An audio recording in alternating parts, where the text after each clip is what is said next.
Merci beaucoup, Carole. Bonjour à tous, je suis très heureux d'être ici parmi vous. Je remercie Carole et l'IFEC pour l'invitation que vous m'avez faite. Je suis aussi très heureux parce que pour la première fois, on va me laisser parler du processus d'indemnisation un peu plus que 10 minutes. Parce que jusqu'à aujourd'hui, à chaque fois que j'ai dû faire la présentation, je devais me limiter à 10 minutes ou seulement un quart d'heure. Alors, je crois qu'on a préparé un slide.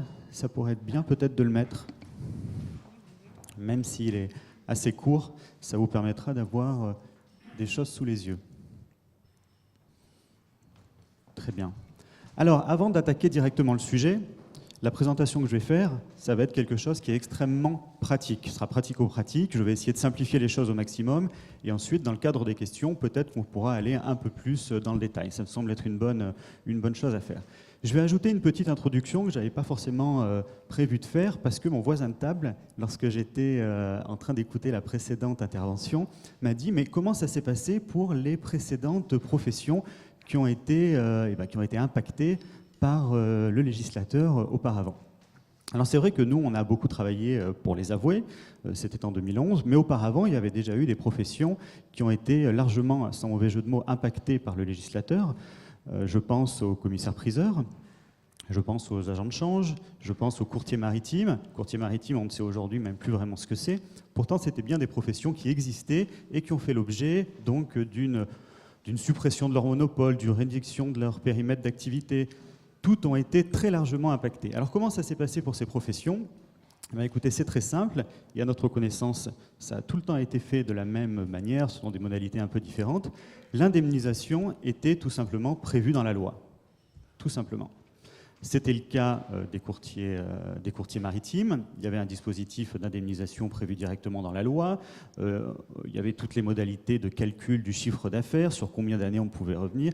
Il y avait la perte du droit patrimonial, parfois la perte du revenu. Pour les courtiers maritimes, pour les commissaires-priseurs, c'était sensiblement la même chose. Pour les avoués, dont on s'est largement occupé, c'était encore une fois la même chose. Le législateur avait prévu les modalités d'indemnisation et avait même créé une commission spéciale, une commission nationale, devant lesquelles les avoués pouvaient aller demander leur indemnisation. C'était très clair, on savait comment ça se passait. Si jamais on n'était pas satisfait de la décision rendue par la commission, le législateur avait tout prévu. Il avait prévu qu'un juge précisément désigné, en l'espèce c'était de mémoire, c'était le juge de l'expropriation du tribunal de grande instance de Paris, qui a traité tous les dossiers d'indemnisation. Donc si vous voulez, il n'y avait pas de problème au niveau de la jurisprudence, tout était assez clair et assez bien déterminé. Dans votre cas, c'est à notre connaissance tout à fait inédit. C'est-à-dire qu'on vient très largement impacter le périmètre de vos activités, avec le relèvement des seuils d'audit légal, et pour autant, on considère que c'est à vous d'aller chercher l'indemnisation à travers les lois et règlements qui permettent d'obtenir à tout un chacun une indemnisation. Il n'y a aucun processus d'indemnisation prévu par la loi. Et je le répète encore une fois, à notre connaissance, c'est bien la première fois que ça arrive. Alors ceci étant dit, je vais vous présenter. Non, je me lance tout seul. Je vais vous présenter de manière très pratique, comme je l'ai dit, premièrement, la méthode pour engager une procédure d'indemnisation, et deuxièmement, c'est aussi très intéressant selon nous, les différents moyens et arguments que vous pourriez soulever pour tenter d'obtenir cette indemnisation. On reviendra par la suite sur les chances de succès que vous pouvez avoir, j'en parlerai tout au long de mon intervention. Alors, comment on engage une procédure d'indemnisation lorsque le législateur n'a rien prévu dans la loi ? Eh bien, tout simplement en 2 temps. Il y a 2 étapes. La première, c'est de demander à l'État cette indemnisation. Alors, à qui il faut s'adresser ? Il faut s'adresser au ministre de la Justice. Deuxième étape, je vais revenir bien sûr précisément sur chacune de ces étapes. Deuxième étape, si jamais vous avez une décision qui est défavorable, il faut saisir le juge administratif.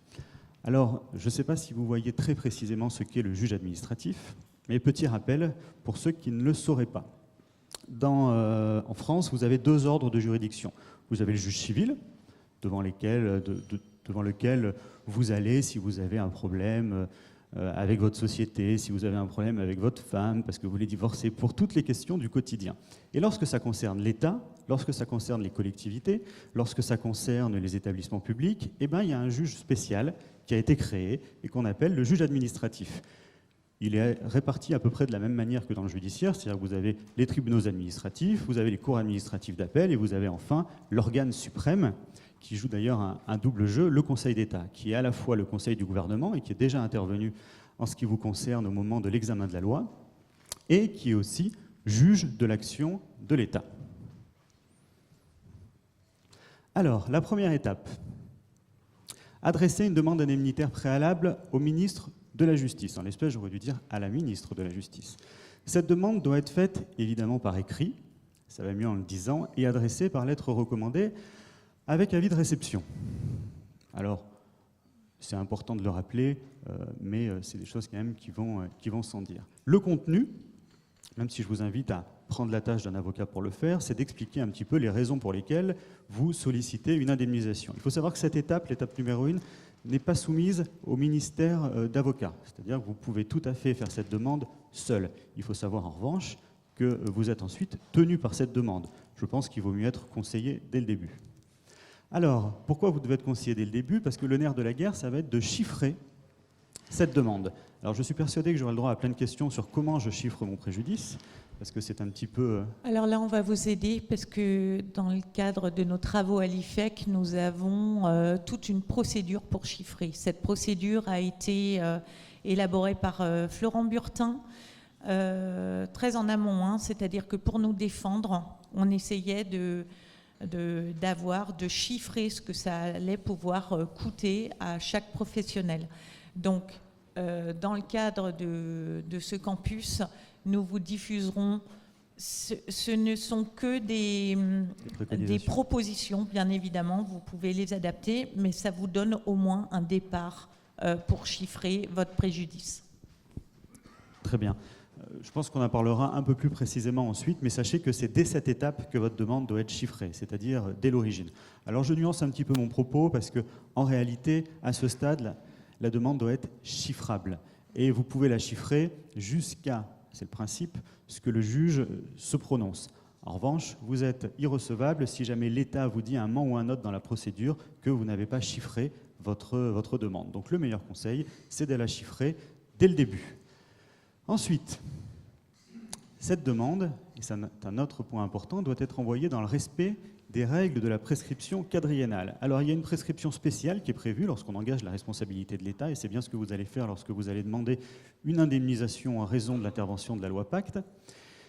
Et cette prescription, c'est la prescription quadriennale. Alors, elle se calcule un petit peu bizarrement, si je puis dire, puisqu'elle démarre à compter du 31 décembre du fait générateur, du 31 décembre suivant le fait générateur, et ensuite vous comptez 4 ans. Nous considérons, et peut-être que le gouvernement défendra autrement, que le fait générateur, c'est l'intervention à la fois de la loi et du décret, donc 2019. Donc ça nous amène au 31 décembre 2019 plus 4 ans, donc en principe, vous avez jusqu'au 31 décembre 2023 pour faire vos demandes. Alors, moi je vous invite toutefois à être prudent, parce que on n'est pas du tout à l'abri. Vous savez, dans un contentieux, il y a beaucoup de choses qui peuvent se passer, que le gouvernement vous dise, en fait, pas du tout. Le fait générateur, c'était les annonces qu'on vous a fait dès 2018. Dans ce cas-là, ça couperait la prescription à la fin de l'année 2022. Donc il faut être assez vigilant, mais ça vous laisse quand même un certain temps pour présenter vos demandes et les préparer suffisamment bien pour qu'elles obtiennent, pour mettre en tout cas toutes les chances de succès de votre côté. Alors, on l'a déjà vu, ça, non? Non, étape toujours la même chose. Alors, remarque importante. Oui, alors effectivement, vous pourriez vous dire, je vais saisir directement le tribunal administratif. Sachez que ce n'est pas possible. En droit administratif, ce qu'on appelle la liaison du contentieux, ça c'est notre cuisine juridique, on est obligé de saisir préalablement le ministre de la Justice. Si vous allez directement devant le tribunal, vous serez systématiquement jugé irrecevable. Il est absolument impossible de le faire directement. Ensuite, c'est aussi important de le dire, les demandes d'indemnisation doivent être individuelles et séparées. J'ai eu souvent la question, mais pourquoi l'indemnisation n'est pas portée par nos instances? Pourquoi les associations ne présentent pas les demandes d'indemnisation? Tout simplement parce que le droit ne le permet pas. Votre préjudice est personnel et c'est personnellement que vous devez présenter vos demandes d'indemnisation, puisque la loi n'a pas prévu d'indemnisation globale de la profession, c'est chacun d'entre vous qui doit y aller seul. Alors on verra sur qui il va. Est-ce que c'est la société? Est-ce que c'est le CAC? Peut-être que ça fera aussi l'objet de questions. Donc toute action collective ou présentée par une association ou un syndicat serait irrecevable. Alors j'insiste sur le terme action collective. Chez nous, en droit administratif, ça n'existe pas. Ça existe, mais dans des cas extrêmement particuliers, là, en matière de droit de la santé, en matière de droit de l'environnement, mais je crois que ça ne vous concerne pas. Donc inutile d'aller voir votre avocat et de lui dire que vous voulez engager une action collective, ça ne marchera pas. Et s'il vous dit oui, c'est qu'il faut changer d'avocat.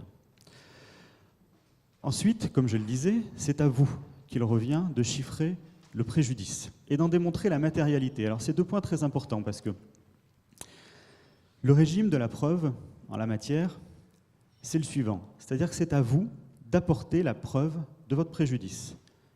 Ce n'est pas le juge qui va dire eh ben, je pense que tel monsieur, tel CAC ou telle madame a un préjudice de temps. Vous devez apporter les éléments probants permettant de démontrer premièrement, la réalité de votre préjudice, qu'on pourrait appeler la matérialité, et deuxièmement, l'étendue de ce préjudice. Et je vous avoue que ce ne sera pas une mince affaire.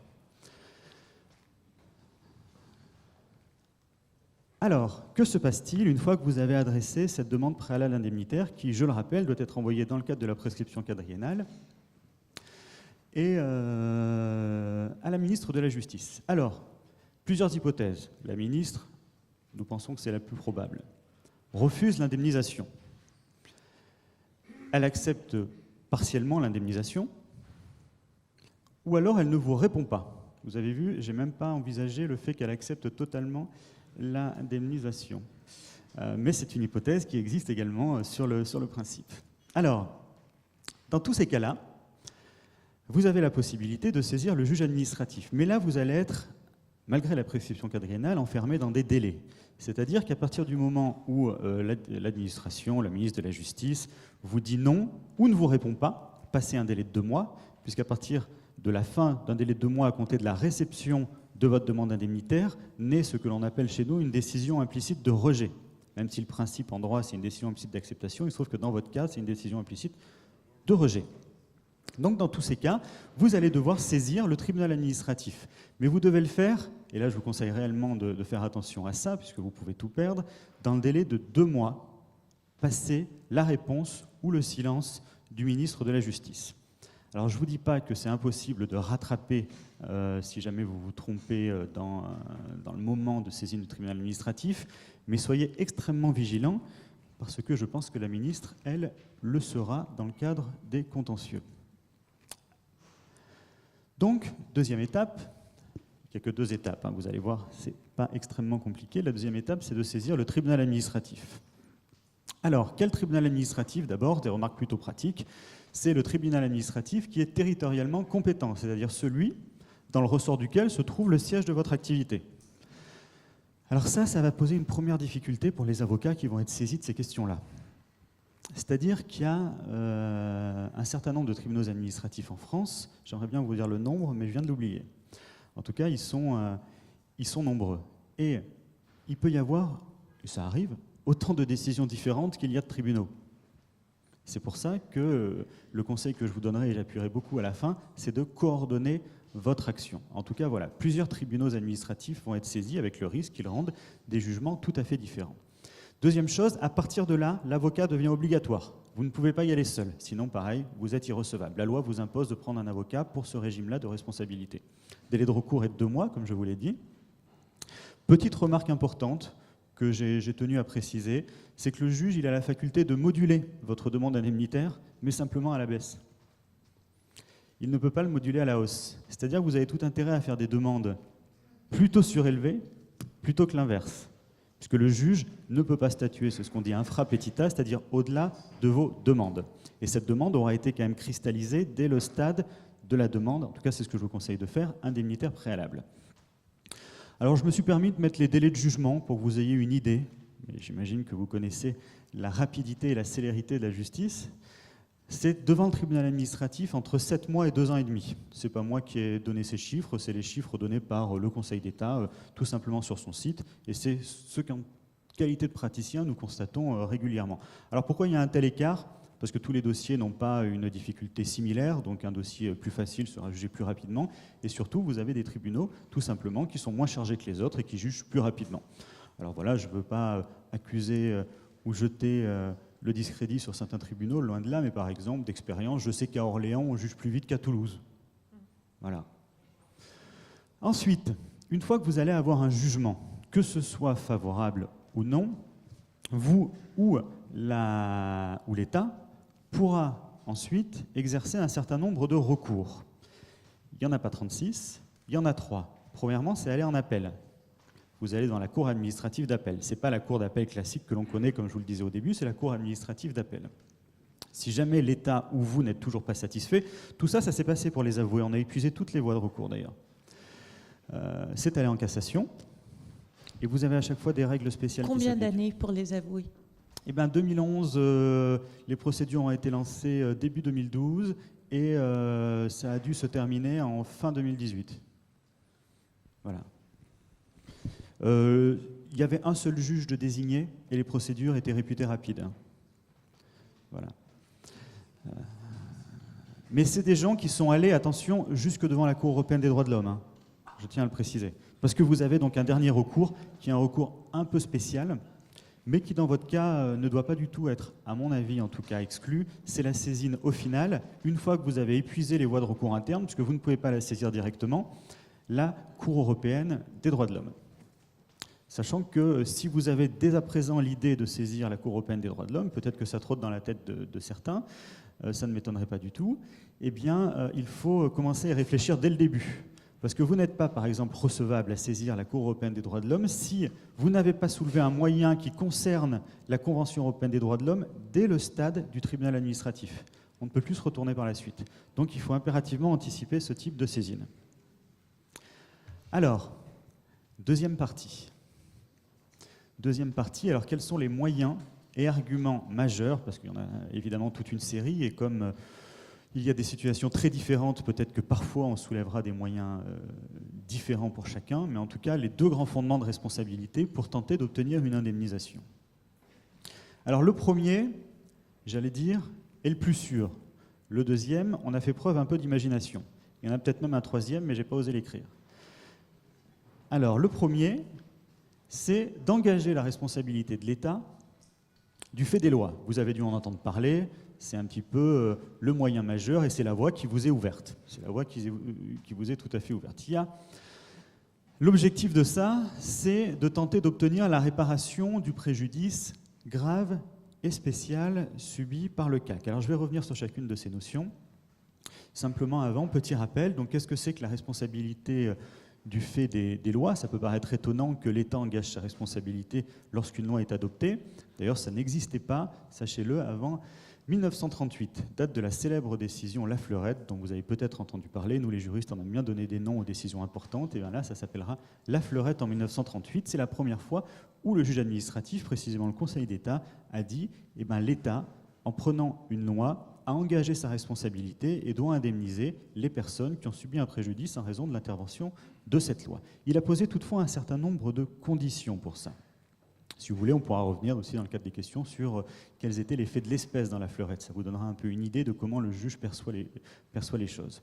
Alors ici, vous n'avez pas besoin de démontrer une faute de l'État, même si vous avez peut-être en tête que l'État aurait commis une faute en prenant cette loi. D'ailleurs, je ne suis pas du tout fermé à cette idée. En tout cas, vous n'avez pas besoin de démontrer une faute de l'État. Il suffit simplement qu'il y ait une loi qui soit prise. Jusque-là, on est bon.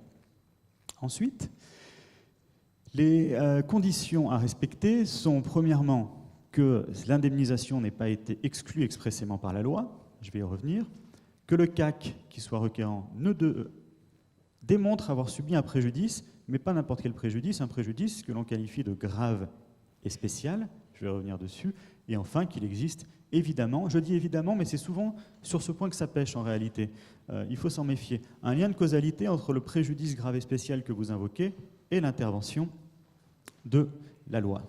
Alors, première chose, Première condition, bon, vous n'avez pas de dispositif légal d'indemnisation, pour autant vous avez une possibilité d'indemnisation. C'est ce qu'on appelle la responsabilité du fait des lois. Vous remplissez la première condition, je passe sur les différences avec les autres professions, parce qu'en réalité j'en ai un peu parlé en introduction. L'indemnisation n'a pas été exclue ni par le Conseil d'État, ni par les débats parlementaires. Je vais me permettre de vous citer ce qui a été dit d'ailleurs, puisque je l'ai pris à ces occasions.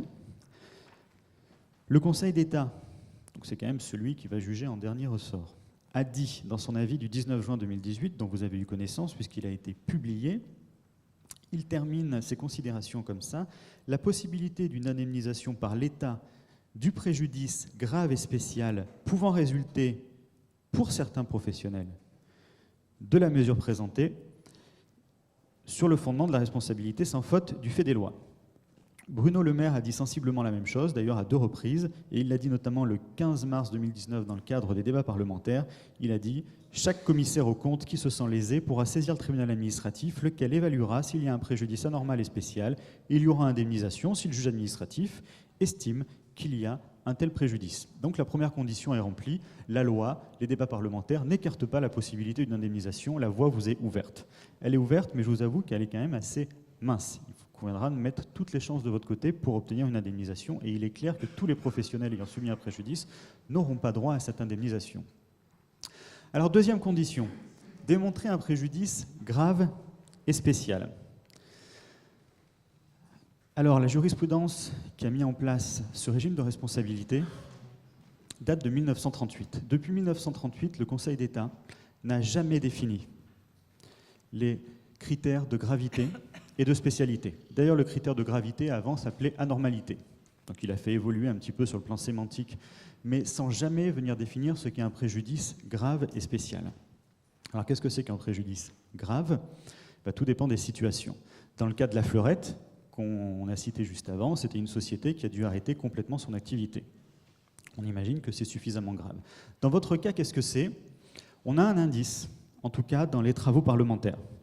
Alors je vais me permettre de faire une autre citation, mais ça me paraît important. Il a été indiqué dans le cadre des travaux parlementaires que, même si le projet de loi ne comporte pas de dispositif d'indemnisation, vos rapporteurs rappellent que la jurisprudence, au nom du principe constitutionnel d'égalité devant les charges publiques, admet la responsabilité du fait des lois, laquelle permet une indemnisation à la condition de prouver un préjudice anormal et spécial. En réalité, c'est un préjudice grave et spécial, mais ça veut dire sensiblement la même chose. On peut supposer que la perte de la majorité du chiffre d'affaires constitue vraisemblablement un tel préjudice qui pourra être invoqué par les professionnels concernés devant les tribunaux administratifs. Donc l'indice qu'on nous donne dans les travaux parlementaires, c'est dès lors que vous perdez la majorité de votre chiffre d'affaires, c'est que le préjudice est suffisamment grave. C'est un indice important. Je pense que ceux qui n'auraient pas perdu la majorité auraient des chances extrêmement réduites, pour ne pas dire l'inverse, parce qu'une surprise peut toujours arriver. Une précision, on perd le chiffre d'affaires sur une entité. Sur une entité. Une entité. C'est-à-dire que si on a une société avec une activité d'expertise comptable, par exemple, d'un côté, une autre entité avec une activité de commissariat aux comptes, c'est bien uniquement celle-ci et ce n'est pas une globalité qui est prise en compte.